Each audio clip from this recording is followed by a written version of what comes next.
Мінезі жағынан Баукеңе ұқсас болғанда да әбден ұқсас бір қазақ ақыны болған. Ол Қасым Аманжоловтың жан досы, әдеби кейіпкері Абдолла Жұмағалиев. Ол отан соғысында таза ерлікпен қаза тапқан қаһарман ақын. Әбу Сәрсенбаев ағамыздың жазуына, куәландыруына қарағанда, қоршауда қалған Абдолла өліспей, беріспейді. Төбесін сабанмен жапқан саман үйді паналап, қоршап алған немістерді беттетпейді, берілмейді. Берілсең, жаныңды сақтаймыз деген немістердің сөзін тыңдамайды. Ақыры, ақынның көнбейтінін сезген басқыншылар үйді өртеп тынады. Абдолланың батыр деген ресми атағы жоқ. Туған жерінде де, опат болған жерінде де оған орнатылған ескерткіш таппайсыз. Тек қана өмірі ескірмейтін, тозбайтын бір ескерткіш Қасым Аманжоловтың Абдолла поэмасы. Ешбір батырға мұндай поэтикалық ескерткіш орнатылған емес, орнатыла да қоймас. Абдолла теңдесі жоқ көркем туынды. Ал енді өлген Абдолланы батыр ретінде тірілткен Қасым Аманжолов болса, ақын ретінде дүниеге қайта келген Әбу Сәрсенбаев. Әбекеңнің Құдай берген негізгі мамандығы біреуге жақсылық жасау болатын. Абдолла Жұмағалиевтің небәрі 2-ақ кітабы жарық көрді. Соның екеуінде құрастырған алғы сөзін жазған Әбекең. Әбекеңнің ағалық, туысқандық еңбегі мұндаймен шектелмейді әдетте. Ол өзі жазып жатқан дүниесін жиып қойып, алдына келген жас дарындарды жетектеп, баспаларда жүретін. Соның бірі Зейнолла Шүкіров. Жастардың өлең әңгімелерін насихаттау, газет журналдарға, баспаларға апарып өткізу ештеңе емес. Әбекең сәби кезінен мүгедек болып, пеш түбінде отырып қалған мешел ақынды анда апарып, мында апарып, операция жасатып, әбден әлек болды. Одан Зейнолла Шүкіров жөнделіп, жазылып, жүгіріп кете қойған жоқ. Бірақ Әбекең қолынан келгеннің бәрін істеді. Әбекең іздеп тауып, бүкіл Қазақстанға жария еткен жарық жұлдыздарының бірі Жұмекен Нәжмеденов. Әбекең Жұмекенді әдебиетке әкелсе, Жұмекен қазақ поэзиясына таптырмайтын жаңалықтар әкелді. Қазіргі қазақ поэзиясын аз дегенде бір саты биікке көтерді. Әбекең бірте-бірте жас дарындардың әдебиеттегі меккесіне айналды. Қазақстанның түкпір-түкпірінен ағылып келіп, абырой тауып жатты. Сол келгендердің бірі Қанипа Бұғыбаева. Әбекең оны басынан сипады, арқасынан қақты, қалың оқырманның алдына алып шықты. Өзінің туған қызындай қолынан ұзатты. Қазіргі қазақ прозасының көрнекті өкілі Сайын Мұратбековтің де Әбекеңе айтар алғысы аз болмауға тиіс. Оның «Менің қарындасым» атты тамаша әңгімелер жинағының қолжазбасын қолтығына қыстырып, Әбекең қайда бармады.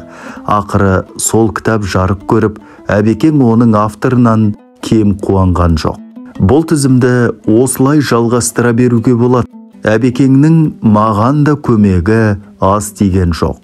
Талай қолжазбамның талқылауына қатынасып, келелі пікір айтты. Орынсыз сындардан арашалап бақты. Бірде тіпті Сырбай Мәуленов екеуі бірігіп, мен туралы мақалада жазды. Қысқасы, біздер сол кездегі жас дарындар Әбекеңе мәңгі қарыздармыз. Әбекеңнің 60-қа толған үлкен тойы алдында Қазақ әдебиеті газеті маған мақала жаз деп тапсырма берді. Әшейінде оңды солды бората жазып, қалам құрғатпай жүрген мазасыз басым дәл осы жолы булығып, ештеңе жаза алмай қалдым. Қазақ әдебиетінде істейтін жігіттер жандары қысылғанда Қадыр Мырзалиев жазам деп уәде беріп еді, уәдесінде тұрмат деп құтылыпты. Мен от пен судың арасында әбден ұятқа қалдым. Әбекеңе қолым жетпей қалды. Ағамыз бір топ қолпаштаушыларымен Атырауға жүріп кеткен. Әжептәуір қиналдым. адам бостан босқа азап шекпейді ғой. Сол азаптың соңы әбекең туралы тәп-тәуір өлеңге айналды. Мен оны сол күні авиапоштамен Атырауда тұратын Меңдекеш марқұмға жедел жолдап жібердім. Сондағы бір кездесуде барып оқып бер деп қолқа салдым.